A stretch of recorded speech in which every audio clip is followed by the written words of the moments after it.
자, 이 지난주에는 열정적인 삶을 한번 나누었고, 이번 주에는 마음껏 사랑하는 삶을 좀 나누고자 합니다.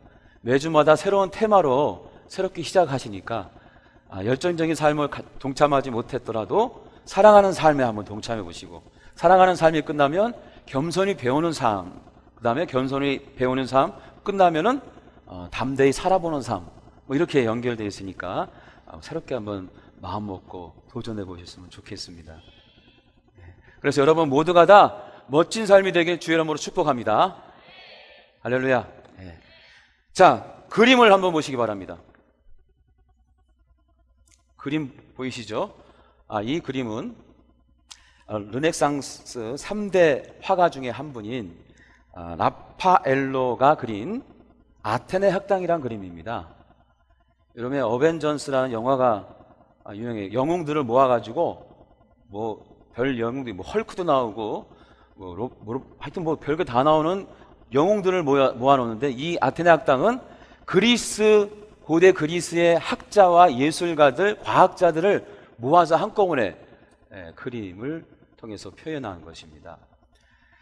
제가 주목하고 싶은 사람은 가운데 있는 두 사람이에요. 가운데 한번 보여주시겠어요? 저 두 사람.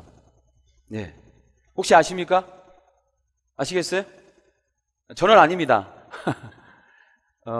한 사람은 레오나르도 다빈치를 이렇게 표현된 사람이고요. 한 사람은 모르겠어요. 그렇게 설명이 안 되더라고. 자, 제가 두 사람을 소개하는 이유는 이 두 사람이 사랑에 대해서 이야기를 하고 있기 때문에 그렇습니다.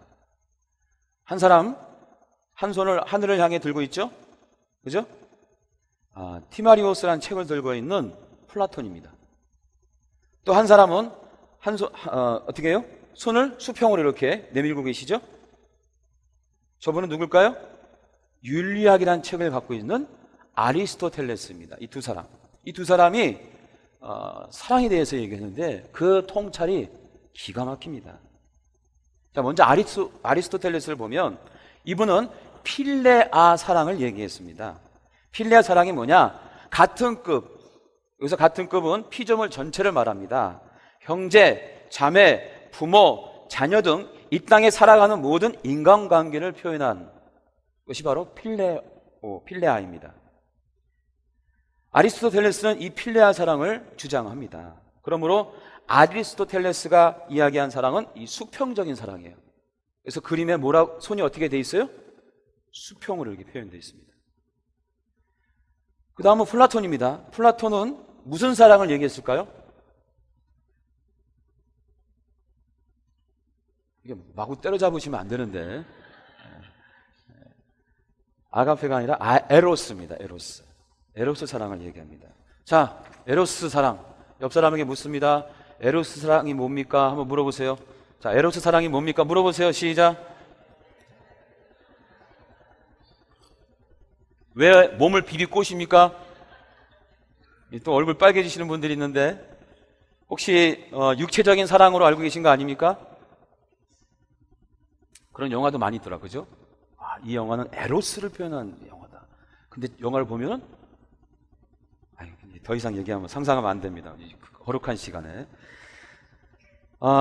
제일 착각하는 사랑이 에로스예요. 에로스 사랑을 육체적인 사랑으로 결론 지으면 안 됩니다.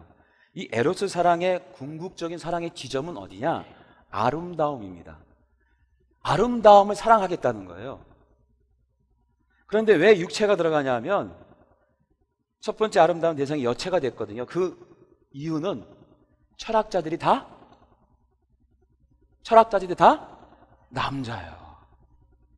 만약에 철학자들이 여자였다면 아마 다른 게, 여자 자매님들 남체들 좋아하세요? 별로 안 좋아요. 예. 어쨌든 여체에 대한 사랑을 에로스라고 한 부분으로 부른 거예요. 근데 그 중심에는 아름답다라는 그 아름다움의 사랑을 표현한 것입니다. 그런데 철학자들이 금방 깨닫죠. 우리도 살면서 압니다. 여체의 아름다움은 얼마 가지 못하죠. 우리 자매님들 인정 안 해요? 형제님들은 인정하죠? 예. 아름다움, 여체의 아름다움은 얼마 못 간다는 걸 철학자들이 금방 알게 되죠. 그래서 더 깊은 아름다움을 찾다 보니까 이제 미덕을 찾게 된 겁니다. 뭐냐 하면 예를 들어 충성스러운 인내함, 용기, 전쟁에서 용기 있게 싸우는 전사의 모습, 또 무언가 고통을 참아내는 인내의 모습, 무언가 또 어떤 충성의 가치를 향해서 살아가는 한 사람의 존재의 모습, 이런 걸 보니까 충성, 인내, 용기, 이런 것이 참 아름답다고 철학자들이 생각하고 그것을 사랑의 대상으로 여겼습니다. 그게 바로 에로스. 그런데 여러분, 사람의 마음이 항상 충성스럽습니까? 항상 용기가 배배하십니까, 여러분? 사람의 마음은 변하는 거죠. 이것도 완전한 아름다움이 아니었던 겁니다. 플라톤은 계속 질문을 합니다. 그러면 절대적인 아름다움, 변하지 않는 아름다움이 뭘까? 생각하고 묵상하고 연구하고 그런 가운데 절대적인 아름다움을 찾아냈어요. 그게 뭐냐면 하나님이었습니다. 플라톤이 하나님을 발견한 거예요. 그래서 플라톤은 유신론자입니다. 플라톤이 주장합니다. 절대적인 아름다움은 사람과 이 세상에 있지 않고 오직 절대자이신 하나님께만 있다. 그 아름다움. 그래서 인간의 아름다운 인생은 아름다운 하나님을 닮아가는 삶이 바로 아름다운 인생이다 라고 플라톤이 주장을 합니다. 이게 바로 에로스 사랑이에요. 에로스 사랑. 아름다움에 대한 통찰. 자, 그런데 여러분, 기원전 4세기에 플라톤이라는 사람이 이미 묵상과 통찰을 통해서 하나님의 존재, 그 하나님의 존재가 절대자이고 완전자이고 그 아름다움이 영원하다는 것을 깨달은 겁니다. 그리고 그를 닮아가는 삶이 아름답다는 것을 플라톤이 주장한 거예요. 놀랍지 않습니까? 우리는 살기도 바쁜데, 그죠?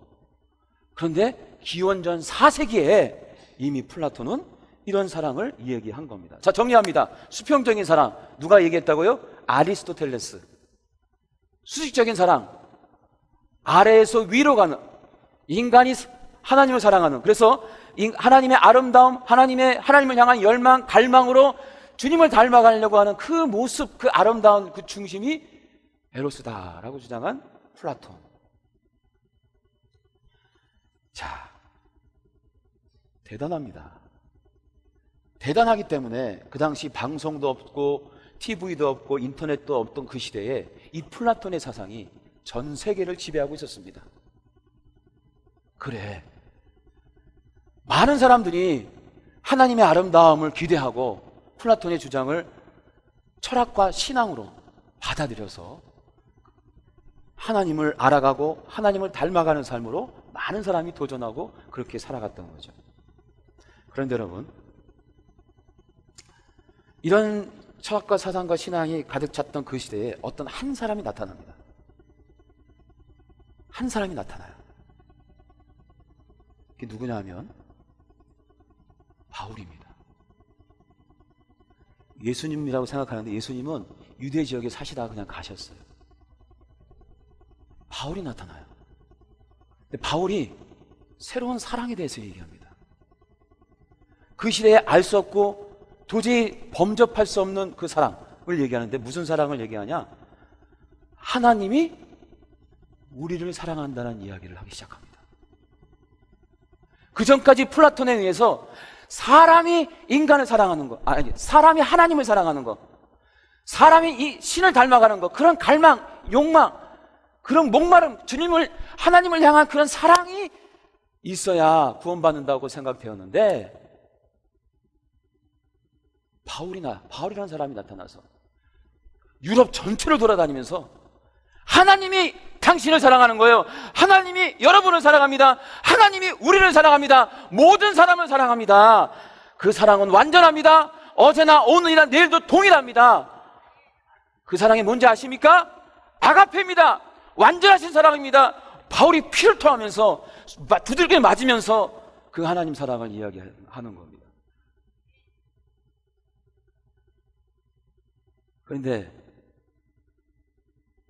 하나님이 우리를 사랑한다는 이야기를 들어본 적도 없고 모든 사람이 인간이 하나님을 사랑해야 한다고 알고 있는 그 시대에 바울의 이야기는 충격적이었지만 또 반박할 수밖에 없는 그런 거였죠. 왜? 그 당시 모든 세상의 논리는 신이 무서운 존재였기 때문에 그래요. 신은 인간을 마음대로 종부리도 다뤄도 되었어요. 힘을 과시하는 존재가 신이었던 거죠. 인간을 죽여도 아무 문제가 없는 존재는 신밖에 없어요. 그래서 신의 대리자인 황제가 그 모든 권한을 갖고 이 세상을 통치해도, 어떤 방법으로 통치해도 누구 하나 그 황제의 이야기, 황제의 그 권력 앞에 도전하는 존재가 없었던 겁니다. 그런데 바울이라는 사람이 나타나서 하나님이 우리를 사랑한다는 얘기를 하고 다니는데, 웃기지 마라. 우리가 하나님을 사랑해야죠. 어떻게 하나님이 우리를 사랑하냐. 이때 바울은 얘기합니다. 손가락으로 가르쳐. 플라톤이 하늘을 가르치고 아리스토텔레스가 수평을 가르쳤고 바울도 손가락으로 가르칩니다. 바울이 가르쳤던 그 지점에 예수 그리스도의 십자가의 사랑이 있었던 겁니다. 바울은 말합니다. 얼마 전에 유대 땅에 왔던 예수라는 사람이 있었는데, 예수 100% 신이고 100% 인간인 그 예수라는 존재가 우리의 죄와 우리의 허물을 대신해서 그 십자가에 달리기 전에 조롱당하고 침뱉음 당하고 양손과 두 발에 십자가에 못 박히며 온 하나님께 걸치지 않고 모든 사람에게 수치를 당하면서 돌아갔던 그 이유, 죄 없는 존재가 돌아갔던 그 이유는 바로 우리를 사랑하기 때문이다. 예수 그리스도의 십자가의 사랑이 하나님께서 우리를 사랑한다는 그 사실을 확증하고 실증하는 모습이다. 이것이 증거다. 예수 그리스도, 역사적인 인물인 예수 그리스도가 바로 하나님이 우리를 사랑한다는 증거다.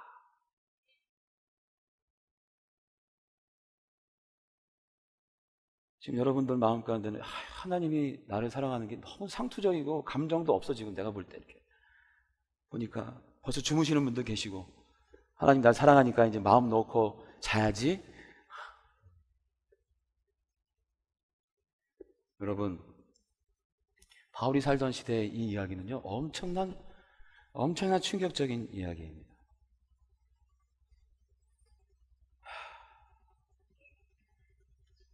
로마서 5장 8절이 바로 바울이 그토록 피 터지면서 세상 사람들한테 이야기했던 핵심입니다. 자, 다 같이 읽어볼까요? 시작. 우리가 아직 죄연되었을 때에 그리스도께서 우리를 위하여 죽으심으로 하나님께서 우리에 대한 자기의 사랑을 어떻게 했어요? 확증하셨어요. 누구를 통해서? 예수 그리스도께서 우리를 위하여 죽으심으로 하나님께서 우리에 대한 자기의 사랑을 확증했다. 바울은 예수 그리스도의 십자가를 가리키면서 저분이 바로 하나님 사랑의 확증이다, 증거다. 이 바울의 증거에 세상이 뒤집히는 거예요. 12명으로 시작됐던 기독교가 600만 명으로 급속히 변화다.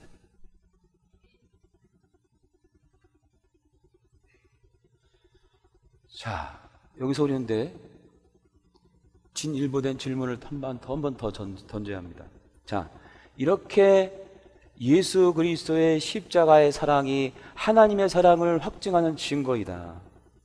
그것을 받아들이는 사람, 우리는 그것이 복음이잖아요. 그것을 받아들이는 사람, 우리를 뭐라 그럴까요? 여러분을 뭐라 그래요?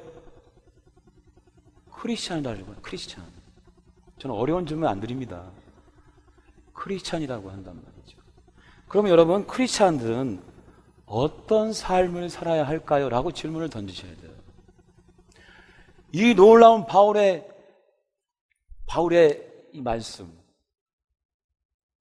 하나님이 우리를 사랑한다는 것을 확증하고 증거한 예수 그리스도를 믿는 믿음으로 우리가 구원받고 영생을 얻었는데, 이 복음을 받아들이니 우리는 어떻게 살아야 할까라는 질문을 해야 하는 겁니다. 크리스찬으로서 어떤 삶을 살아야 나도 너도 세상 사람이 인정하는 그런 멋진 삶을 살 수 있을까? 질문해봐요. 출세해야 합니까? 출세 좋죠. 그럼 출세하면 모든 사람들이 인정하는 멋진 삶입니까? 권력을 잡아야 합니까? 권력을 잡으면 모든 사람들이 인정하는 멋진 삶입니까? 인기가 있어야 하나요? 멋진 삶의 한 부분은 될 수 있지만 이 전체, 이것이 멋진 삶의 전체는 아닙니다. 크리스찬으로답게 살아가는 삶은 아닙니다. 그럼 어떤 삶? 어떤 삶이 크리스찬다운, 예수 그리스도의 이 놀라운 하나님이 우리를 사랑한다는 이 복음을 받아들인 우리들이 살아가야 하는 멋진 삶은 뭘까? 한번 따라서 합시다. 사랑하는 삶. 사랑하는 삶. 사랑하는 삶. 사랑하는 사람이 되는 것. 사랑하는 사람이 되는 것.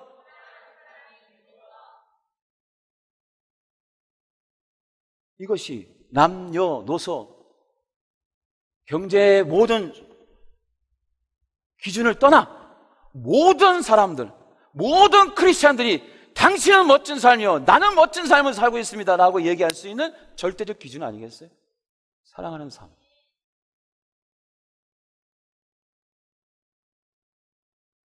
사랑하는 삶, 이것이 바로 하나님 사랑을 받은, 하나님이 나를 사랑하고 있다는 그것을 믿고 고백하는 크리스찬의 멋진 삶이다 라고 오늘 저는 여러분에게 선포합니다. 자, 이렇게 또 마음을 정리하고 또 한번 진일보 하셔야 됩니다. 이 대목에서 오늘 고린도전서 13장을 보려고 하는 겁니다. 자, 고린도전서 13장을 보기 전에 12장을 먼저 아셔야 돼요. 12장은 무슨 내용 나옵니까? 고린도전서 12장은 무슨 내용 나오죠? 예? 그렇지, 성령의 은사. 뭐 하는 거죠? 방언하고, 방언 통역하고, 병 고치고, 예언하고, 지혜와 지식, 수많은 은사들이 나오죠. 집에 가서 12장을 읽어보세요. 다 이런 은사 받으시길 원하시죠? 어떤 분은 이번 30일 캠페인 기도 제목이 방언 받는 거라고 기도 제목이 딱 올라와 있어요. 좋아요. 은사입니다. 하나님 주신 선물이에요. 그런데 저는 고린도전서 마지막 절인 12장 31절에 저는 주목하고 싶어요.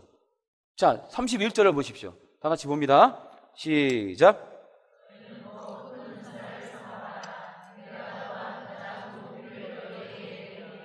여러분, 12장 1절부터 마지막 절까지 계속 은사가 이런 게 있어. 이런 게 너무 좋아. 방언해야 돼. 방언 통역해야 돼. 병 고치는 은사, 지혜의 은사, 믿음의 은사, 지식의 은사, 수많은 은사를 얘기하다가 갑자기 12장 마무리하면서 너희는 이런 은사보다 더 큰 은사를 사모해야 해. 내가 더 좋은 길을 알려주겠다? 그러면서 13장이 나오는 거예요. 13장이 무슨 내용이죠? 사랑 이야기입니다. 사랑이 성령의 은사 중에 가장 큰 은사라고 하나님이 말씀하시는 거예요. 이 세상에서 가장 위대한 은사는 사랑이다 말씀하시는 거예요. 이 세상에서 가장 큰 축복은 사랑을 갖는 거다. 사랑하는 사람이 되는 거다. 사랑이다. 할렐루야. 이 사랑, 세상은 사랑을 얘기하지만 오늘 하나님이 말씀한 이 사랑이 아니에요. 하나님이 생각하는 사랑. 하나님이 생각하는 사랑을 한번 보자고요. 그래서 이제 1절이 나오는 거예요. 1절. 자, 1절을 읽겠습니다. 고린도전서 13장 1절. 시작.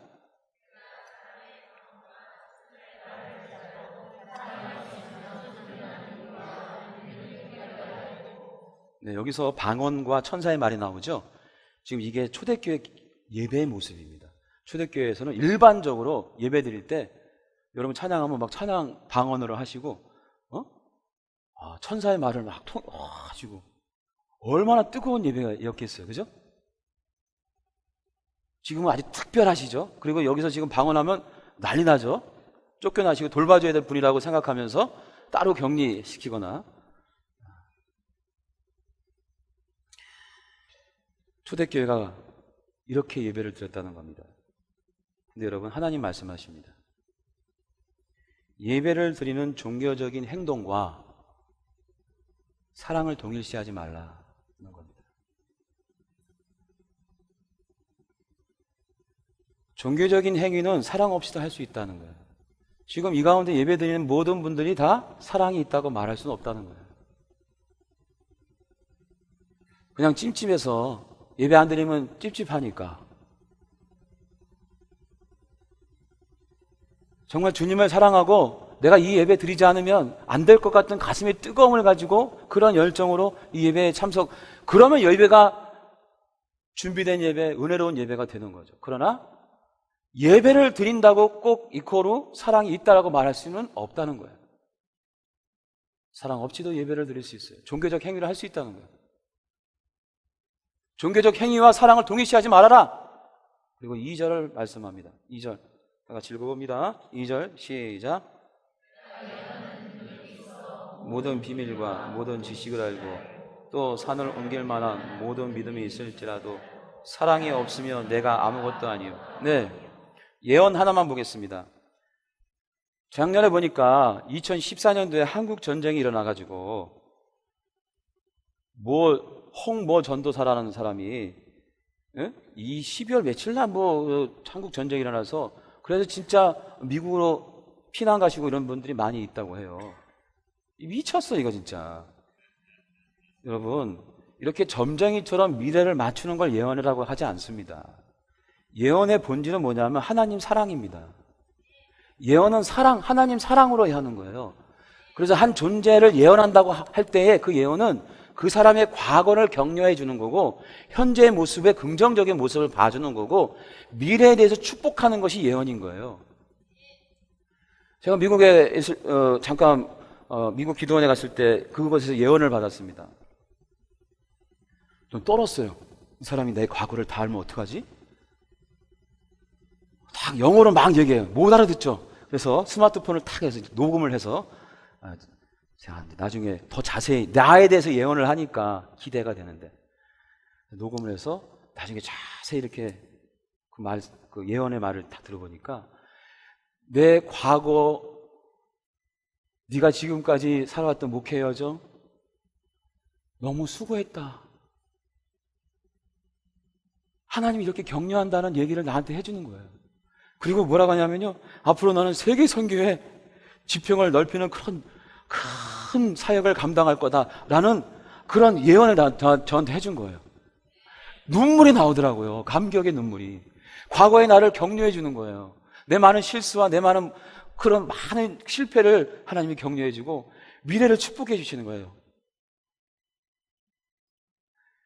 사랑을 두렵게 하고 뭘 맞추는 게 예언이 아닙니다. 그래서 예언을 한다는 이코로 사랑이 아니라는 거예요. 사랑하면 예언을 할 수 있어. 그러나 예언하는 사람이 그 사랑이 있는 건 아니다. 자, 3절을 계속 읽습니다. 3절 시작.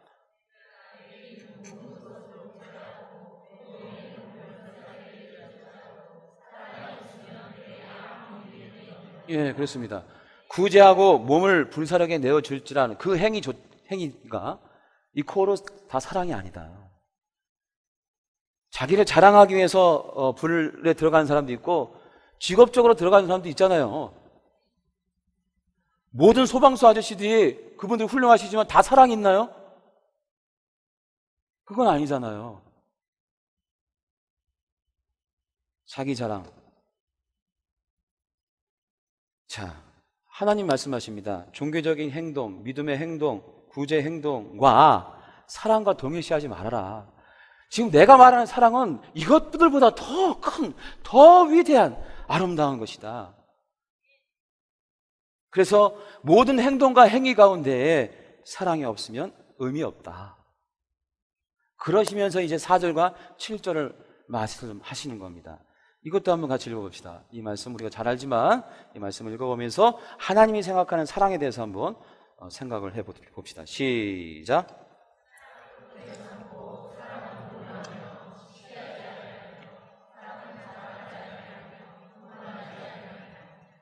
무례히 행하지 아니하며 자기의 유익을 구하지 아니하며 성내지 아니하며 악한 것을 생각하지 아니하며 불의를 기뻐하지 아니하며 진리와 함께 기뻐하고 모든 것을 참으며 모든 것을 믿으며 모든 것을 바라며 모든 것을 견디느니라. 아멘. 지금 여기 몇 가지가 나오죠? 행동 수칙 몇 가지가 나오죠? 사랑은 오래 참고 15가지가 나옵니다. 자, 하나님께서는 이 15가지를 실천하지 못하면 너 사랑 없다고 얘기하실까요? 이게 윤리입니까 지금? 반드시 해야 되고 말아야 될 윤리입니까? 여러분 이 말씀 하나하나 지키려면 여러분 큰일 나요. 왜? 죽어요. 열불 나는데 참아봐요. 여러분 힘으로 참으려면 거품 나와요. 여러분 이 말씀 4절과 7절의 말씀의 핵심은 뭐냐? 이걸 행하면 사랑이 없고 이걸 행하면 사랑이 있고 이걸 행하지 않으면 사랑이 없다가 아닙니다. 이 말씀의 핵심은 존재에 대한 변화에 초점을 맞추고 있는 거예요. 나의 존재가 변하면 이렇게 행동을 한다는 거예요. 원래 인간이라는 존재는 사랑에 결핍된 존재예요. 사랑을 받아야만 해요. 그래서 모든 사람은 사랑을 갈구해요. 그래서 문제가 생기거든요. 그런데 지금 이건 사랑을 줘야 하잖아요. 이렇게 살 수 없다는 거예요. 이렇게 살 수 있는 존재가 아니라는 거예요, 인간은. 그럼 어떻게 사냐? 존재가 변해. 살 수 없는 존재에서 살 수 있는 존재로, 죽을 존재에서 생명의 존재로, 율법의 존재에서 생명의 법의 존재로 바뀌어야 된다. 존재 변화. 마귀의 자녀에서 예수 그리스도 하나님의 자녀가 되어야 된다는 거예요. 존재의 변화. 예수 그리스도의 사랑과 말씀과 성령으로 충만해져서 내 존재가 변화되어야 된다. 어떻게? 사랑하는 사람이 되어야 한다. 내가 사랑하는 사람이 된다. 이 수동태가 중요합니다. 되어야 그때 비로소 자연스럽게 15가지 이것을 그냥 살아내는 겁니다. 그런 사람이 존재가 되면 오래 참고 시기하지 않고 특이하지 않고 자랑하지 않고 교만하지 않고 이걸 그냥 자연스럽게 살아내는 거예요. 존재의 변화. 사랑하는 사람이 되어야 된다는 거예요. 이 방법은 예수 그리스도의 십자가의 사랑을 내 마음에 가득 채우고 성령의 은혜로 가득 채우고 이 말씀으로 가득 채울 때 나는 그때 비로소 사랑하는 사람이 되는 거예요. 사랑하는 사람으로 살아가게 되는 거예요. 되는 것이 중요해요. 되는 거예요.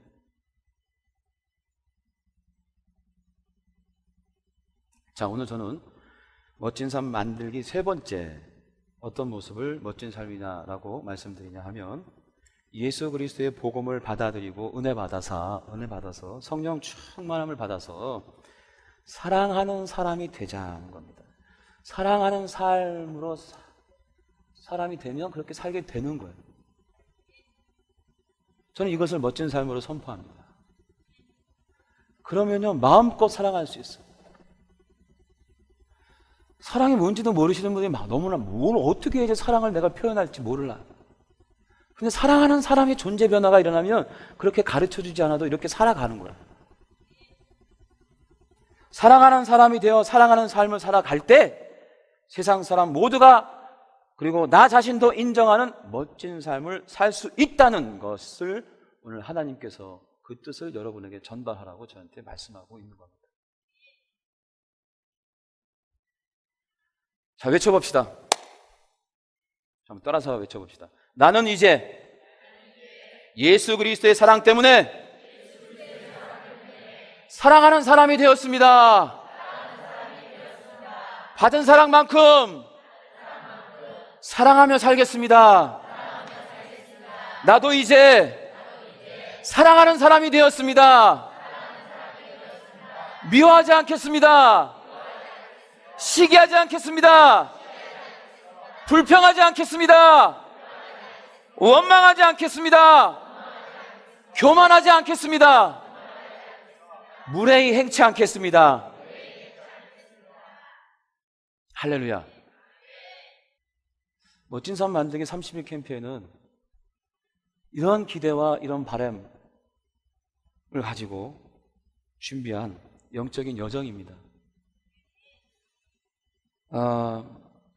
여러분, 다시 한번 새벽을 깨워서 이번 한 주 동안 사랑하는 삶을 한번 우리 모든 공동체가 살아내어서 하나님을 저렇게 기쁘게 만드는, 웃게 만드는 우리 모든 공동체의 가족들이 되었으면 좋겠습니다.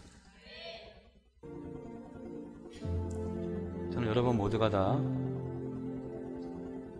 이 땅에 사는 동안 정말 멋진 삶을 사시고 천국 가기를 주의 이름으로 축복합니다. 그 멋진 삶의 중심에는 하나님의 사랑이 있습니다. 하나님이 여러분을 사랑합니다. 그 사랑의 열정은 어느 것도 끊을 수 없는 그 사랑의 열정의 주인공이 바로 여러분이라는 것. 그 사랑으로 내 마음을 채워야 내가 사랑하는 사람이 되고, 그래야 사랑하는 삶을 살아갈 수 있는 존재가 되는 것입니다. 이 말씀 다시 한번 새기며 오늘 찬양 부르고 결단하는 시간 가졌으면 합니다.